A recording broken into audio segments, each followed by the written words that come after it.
the past, an 80-1 long shot can win this race. It is time to go through some of the top competition. Randy Moss, Jerry Bailey.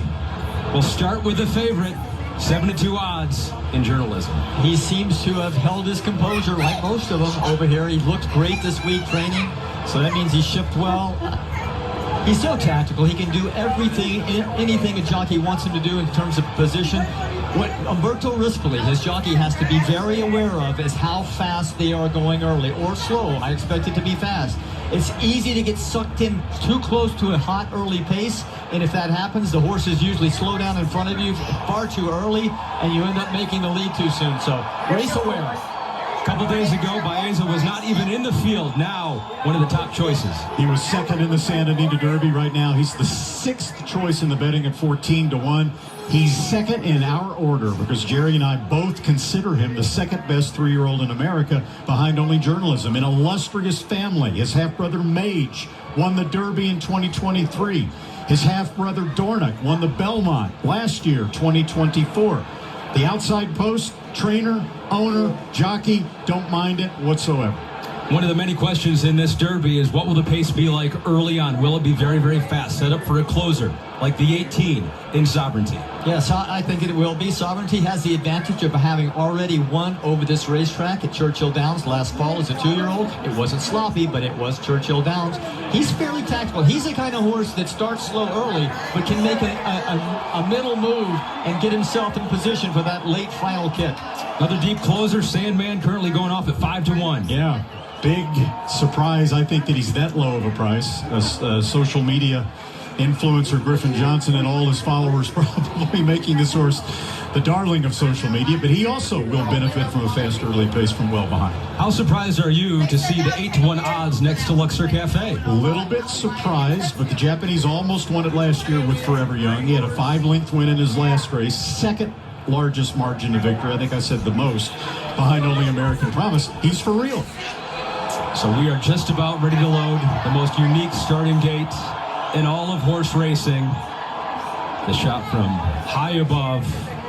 Some of the most famous faces in horse racing history are in the building right now. The great D. Wayne Lucas, coach, American Promise, trying for another Derby win. Last time he did it was 1999. Bob Baffert, back after a 3-year ban, has a chance on the rail, makes it more difficult with Citizen Bull. John Sheriffs is drawn into the field. Baeza, one of the top choices.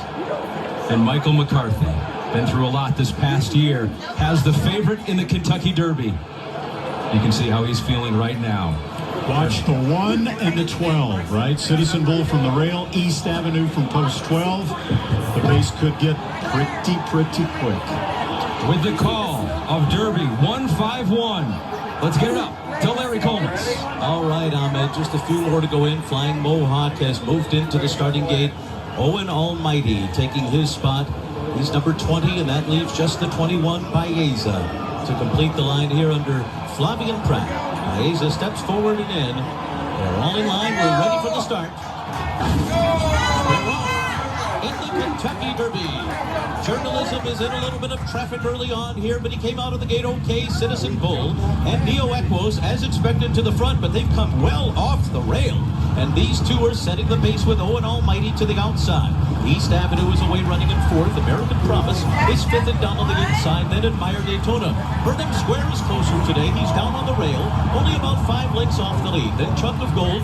Journalism is saving ground into that turn. He's in the middle of the pack as Cold Battle goes up on the far outside with Rendered Judgment and Flying Mohawk. Then comes Publisher, Baeza to the outside. Down toward the rail, Japan's Luxor Cafe leads Sovereignty. Tistastic and Sandman are next. And Final Gambit is the trailer as they race past this half mile at 46.23 seconds. So the pace is honest enough, set by the Baffert runners, Citizen Bull, and Neo Equos is pressing it on the outside. American Promise together with Owen Almighty, 3rd and 4th. Break of another 2.5 to East Avenue in 5th. Burnham Square is 6th on the inside. Brian Hernandez has him down on the rail like he did with Mystic Dan last year. They're about 6 lengths off the lead as they race for the far turn. Citizen Bull on the inside. Neo Equos on the outside. These two right together on the lead. American Promise comes under pressure. Owen Almighty is 4th by 2.5. Chunk of Gold is fifth, trying to get involved now with 5 lengths to make up. In the meanwhile, we look back for Journalism. He's been swung to the outside by Umberto Rispoli, and he's picking out horses one by one. On the far outside, Neo Aquos is the leader at the top of the stretch.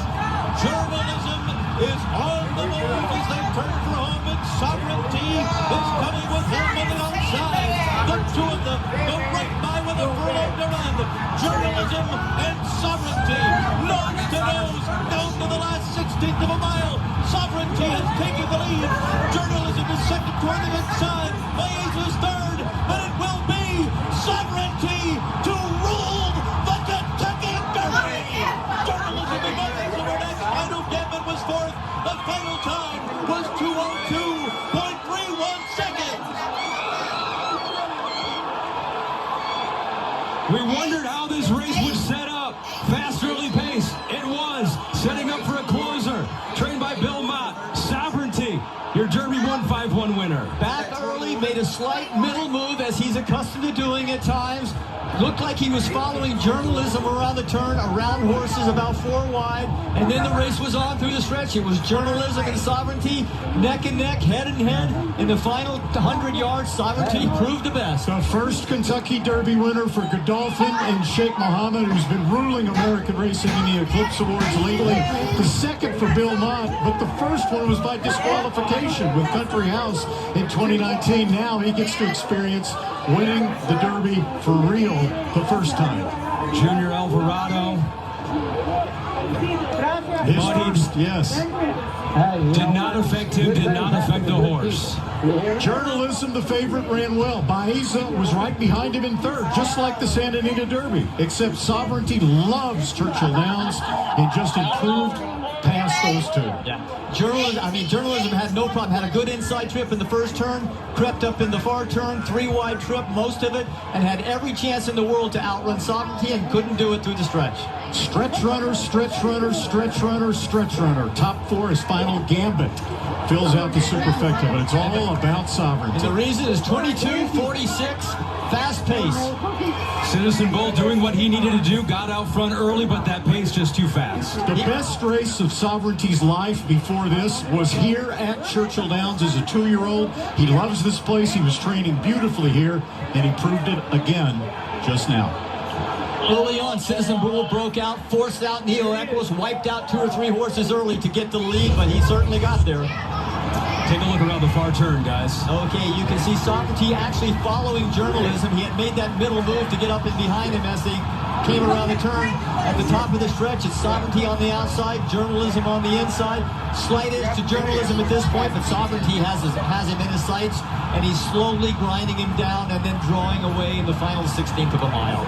Just a nice ride by Junior Alvarado. Gets his first Kentucky Derby. Was hurt about a month and a half ago. Didn't know if he'd get back in time. He certainly did, and thank God he did. We've said it before, and it's worth saying again. There's no better trainer in America at circling a date on the calendar and having a horse ready for a peak effort on that date, and Bill Mott has done it again. We get it down to the track. Donna with the winning jockey and Junior Alvarado. There was a very sweet moment after the race when Junior, all of the jockeys, maybe not all of them, but at least 10 of them came by to congratulate you. You are one of their